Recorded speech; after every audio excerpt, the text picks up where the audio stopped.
Making tacos de carne asada, it's not hard. You just have to follow a couple of rules and pick the right ingredients. Choosing your right meat is gonna make 100% difference on your tacos de asada. Today I'm using flap steak, which is the bottom part of the sirloin. If you're looking for this piece of meat on the market, just look for the bottom sirloin butt.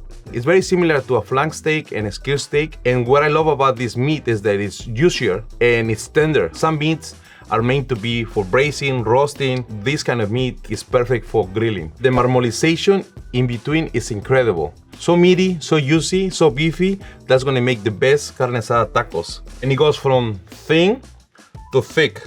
So that's why you need to cut it. The reason why you cut always against the grain is to break the nerves and to have a softer meat. I want my tacos to be, nice, tender, juicy. That's why it's very important how you cut your meat. You see here, the maramorization, this has perfect maramorization. Maramorization means that it's healthy, it has fat in between the meat. And fat, when you cook it, it melts and it keeps it moist, juicy.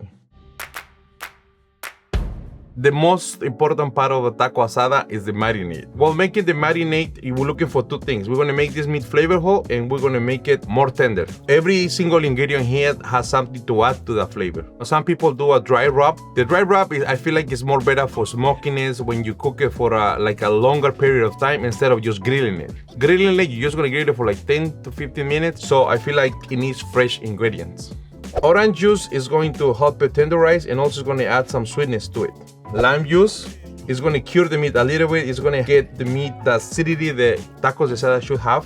Worcester sauce. It makes the taste of the meat more beefy, but it also adds some saltiness to it. That's why we're not using salt in here. One of the reasons why I also love to use Worcester sauce is because I can't pronounce it. I just want to keep practicing until I get it right. Worcester sauce. Worcester sauce. Worcester sauce. Now, beer is going to help tenderize the meat. Today I'm using dark beer because I want to add that note of caramel. I'm Mexican, so I use anything to open my beer. That's what happens when you broke, you make it work.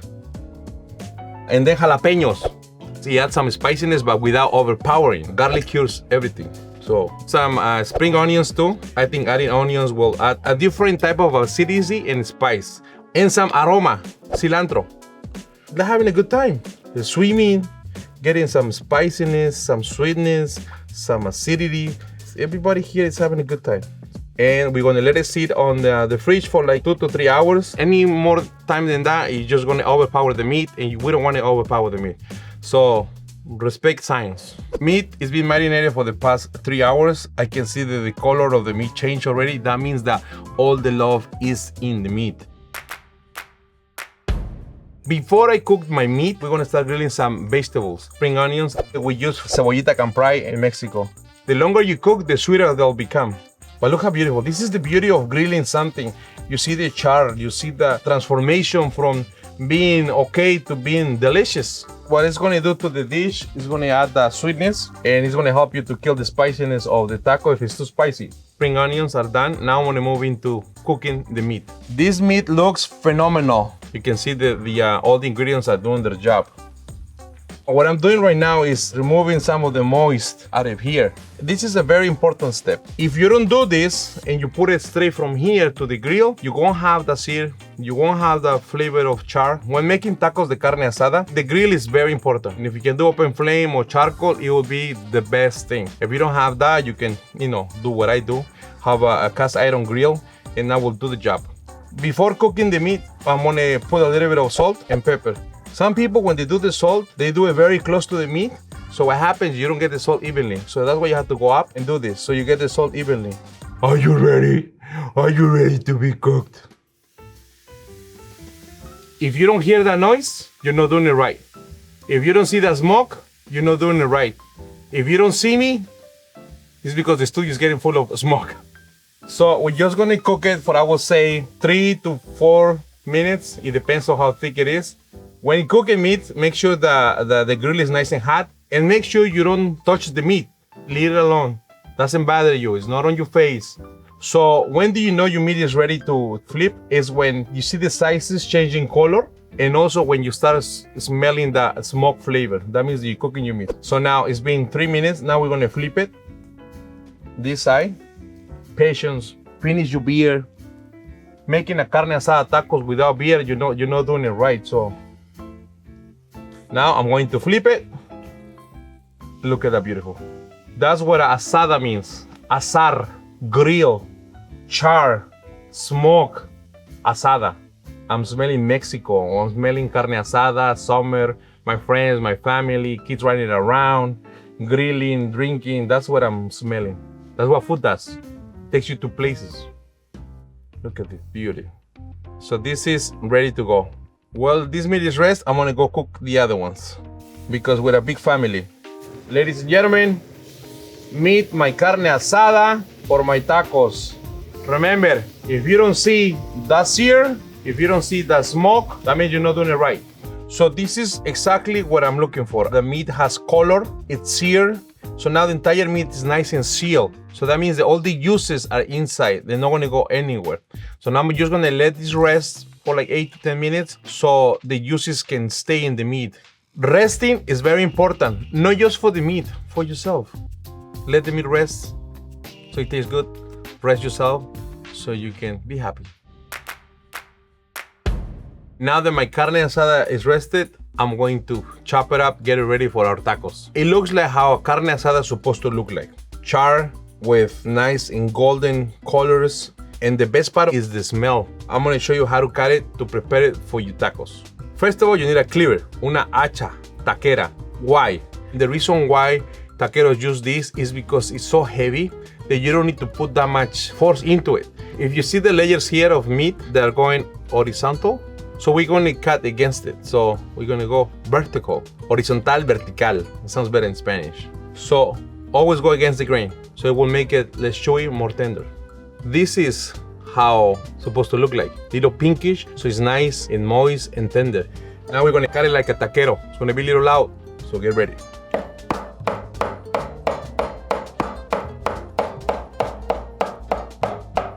This sound is the sound of someone making tacos. The reason why I'm chopping it this way is because I want to make sure that all the flavors are mixed in together. Every bite of your taco should be nice and tender. If I use a knife, I would be like this, putting so much effort, but look at this.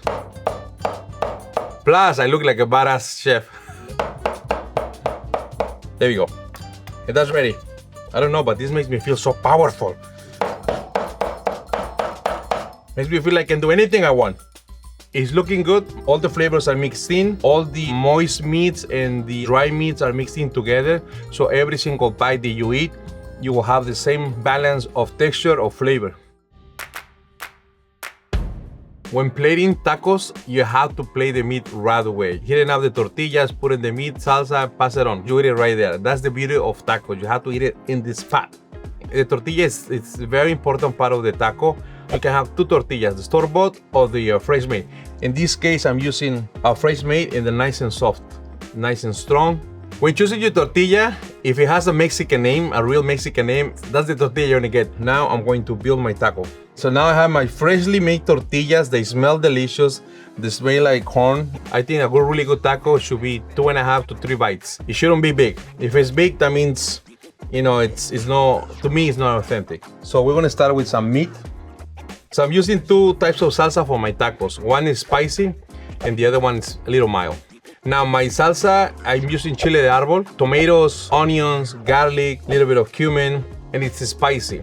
This is gonna add heat, char, and it's gonna also add a little bit of moist to your taco if it's too dry. The salsa needs to be the end to the other end. So every single bite has the same amount of salsa, same amount of love. And then we're gonna do the avocado. I wanna add a texture, which is smooth, soft, fresh, and also it's gonna balance the spiciness from the chile de arbol.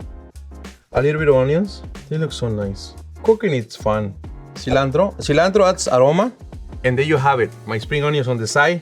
You get a bite of the taco. You get a bite of the onion. Put some lime. Be happy. This looking just like the ones that I used to eat when I was back home in Mexico. Simple, delicious, well done, well executed. I think it's gonna be the best taco I ever had in my whole life. Squeeze lime everywhere. I can smell the tortilla. You know what? That's it. Let me try it.